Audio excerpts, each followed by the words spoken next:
бахшида ба рӯзи президенти ҷумҳурии тоҷикистон ва 28-мин солгарди иҷлосиҳои 16-мин шӯрои олии ҷумҳурии тоҷикистон дар ноҳияи восеъ ҷамъомади тантанавӣ доир гардид. ба муносибати ин ду санаи фархунда дар чорабинии идона раиси ноҳияи восеъ сокинони ноҳияро табрик намуда дар баромадашон қайд намуданд ки замоне ки фарзанди номдори халқ эмомалӣ раҳмон бори аввал роҳбари давлат интихоб гардид, тоҷикистони соҳиби истиқлол рӯзҳои даҳшатборро ба сар мебурд. ҷангу низоъҳои хунин боиси ҳисороти зиёди моливу ҷонӣ гардида ба якпорчагии мамлакат ва ҳастии давлат таҳдид мекард.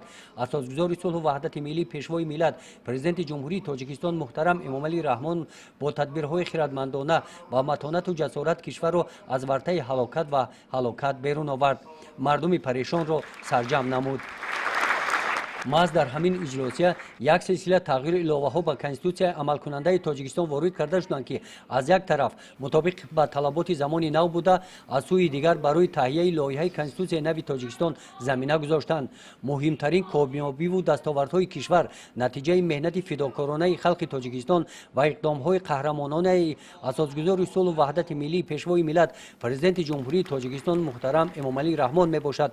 подоши ин ҳама корнамоиҳо маҳбубият ва маъруфият аст ки асосгузори сулҳу ваҳдати миллӣ, пешвои миллат, президенти ҷумҳурии тоҷикистон муҳтарам эмомалӣ раҳмон миёни кишвар ва ҳазорон ҳамватанони бурунмарзӣ пайдо кардааст.